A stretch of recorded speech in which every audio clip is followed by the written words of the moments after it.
Good day, everyone. I am THEA Angelica G. Agbay, and I am going to talk to you about teaching with technology. This is from Module 2, Lesson 2.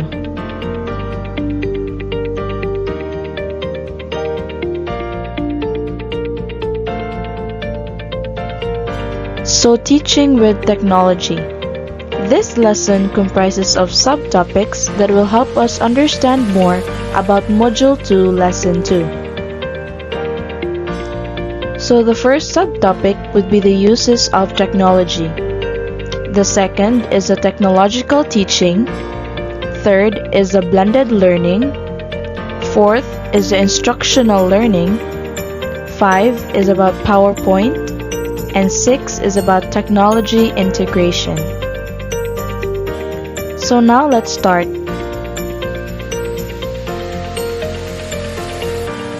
Now technology has changed the world of teaching and learning. How we use it makes the difference. The effects of technology in learning and teaching teaches us experiences, and we can also learn it through our own experiences.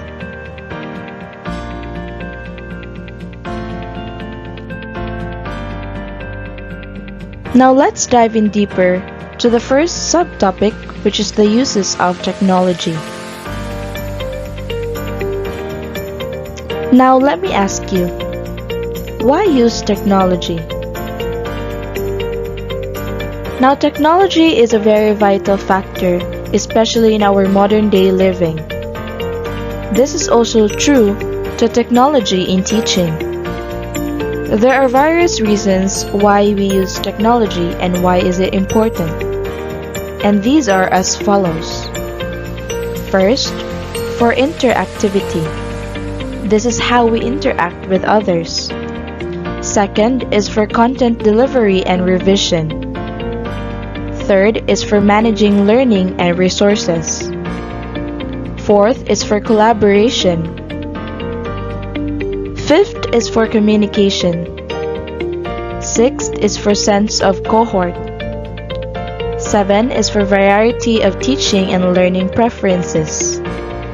And 8th is the formative and summative assessment.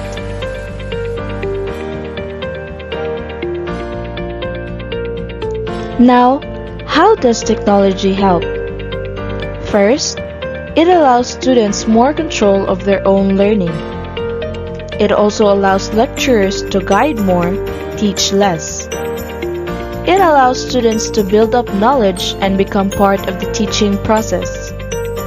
It can also provide some really engaging learning experiences. Teachers can provide scaffolding and safety nets. At-risk students can be identified more quickly.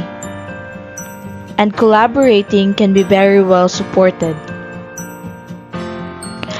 Now, there are also certain reasons for using technology in education, and these are as follows according to Kernsley and Schneiderman.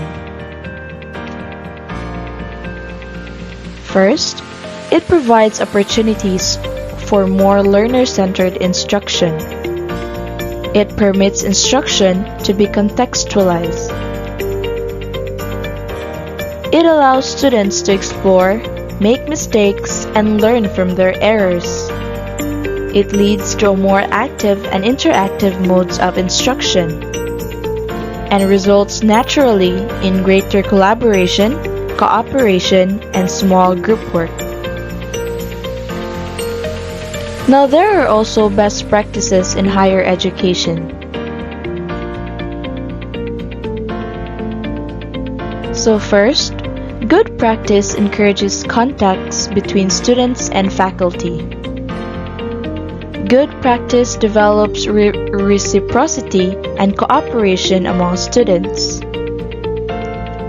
Good practice uses active learning techniques. And good practice gives prompt feedback as well. So now, let's go on to the second subtopic, which is about technological teaching.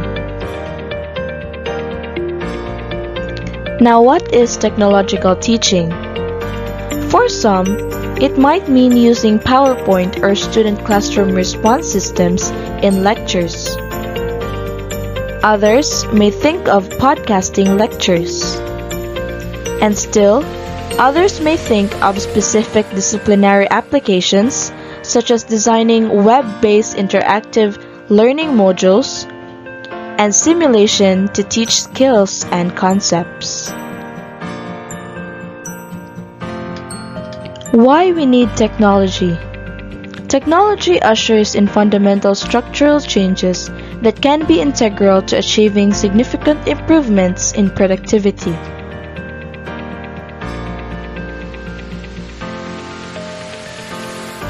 So technology supports both teaching and learning. So technology infuses classrooms with digital learning tools such as computers and handheld devices, and expands courses offerings, experiences, and learning materials.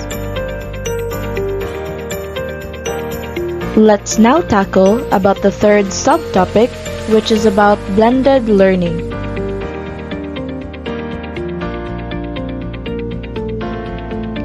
Now, blended learning is an approach to education that combines online educational materials and opportunities for interaction online with traditional place-based classroom methods.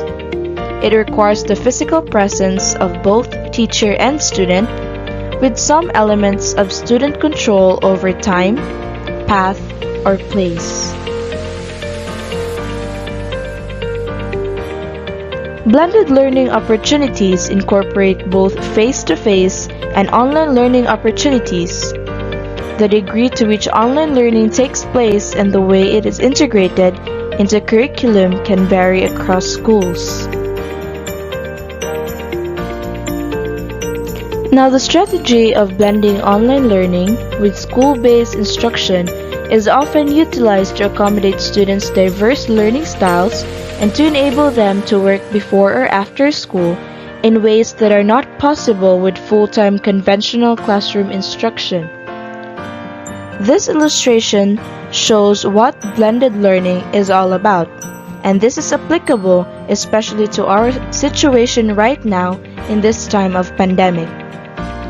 So live can also be termed as synchronous meetings, such as face-to-face classroom, or if not, we can do live online, which is using the virtual classroom or the webinar, and the coaching or mentoring through online or physical. On demand can also be called as asynchronous, where we use multimedia to listen to discussions such as podcasts, and web-based learning, like using the internet to search for things or topics that are related to our subjects, and performance support, like using the mobile and wireless devices to perform our needed tasks. Now fast forward, and we are here to the fourth subtopic, which is about instructional learning.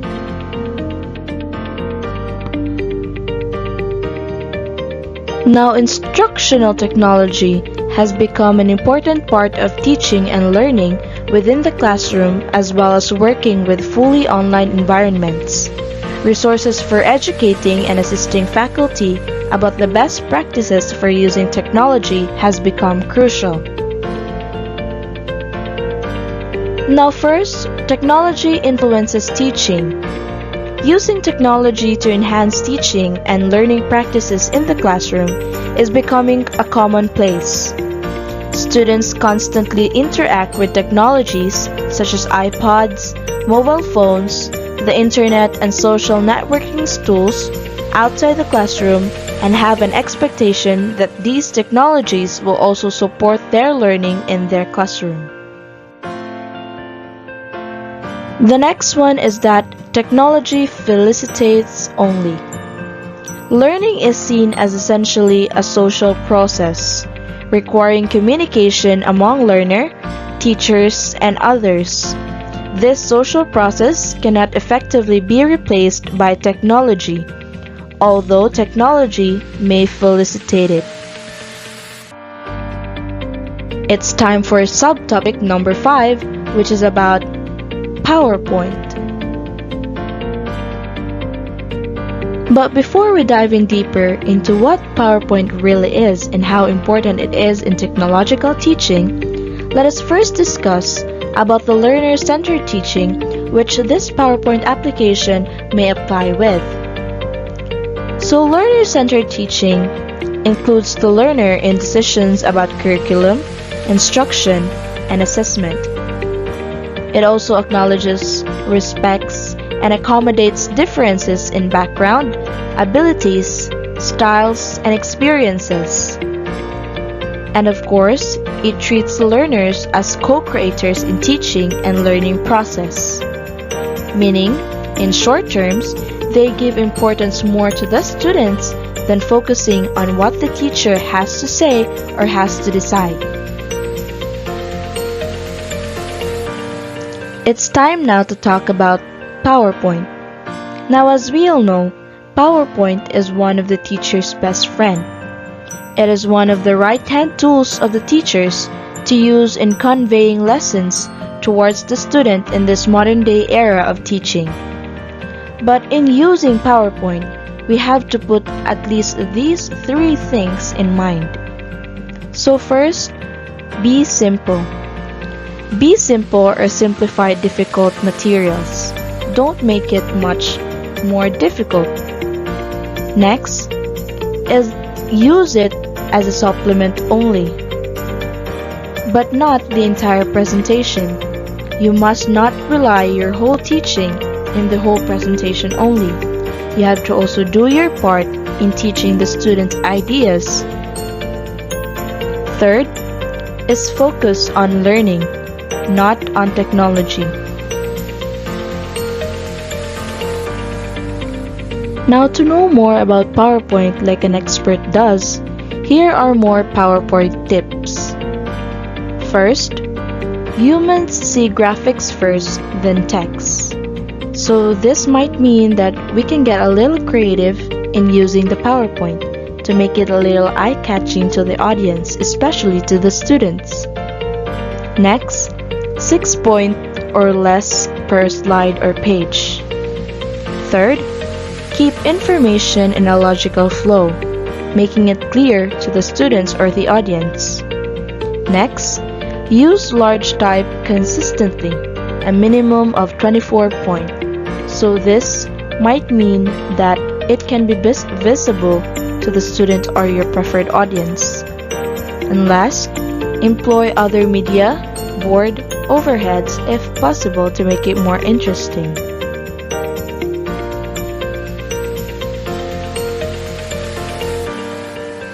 Now, last but not the least is the last subtopic for this Module 2, Lesson 2, and this is about technology integration. Why integrate? So when we say integrate, we establish a secure and reliable connection between two systems. So maybe when we integrate technology and education, it might form better connections of systems and could be of use for a better cause, especially in education. As this famous line goes, technologies do not bring about revolutions, but people do. This is according to Dennis Murray. Now, there are also internet-based technologies, and I know some of you might be familiar with this, and here are some to mention. Internet, email, discussion boards, video conferencing, whiteboards, and personal digital assistants such as cell phones. It is also important to infuse technology into classrooms. So how is technology used as a tool to enhance education? First, communicate. Communicate and connect with peers. Next is collaborate. share and combine ideas. Third is content engagement. Ask people to share thoughts and opinions. And last, organizational management. Getting people ideas together on a common platform. Expand and maximize learning through favorite online resources. It's time to dive in deeper about technology integration. What is its goal, you might ask? So its goal is to use technology seamlessly in the classroom so that the technology itself is invisible in supporting of learning standard-based curriculum. Employing technology provides a variety of new ways to learn in the process and fosters independent thinking, problem-solving, and collaborative learning.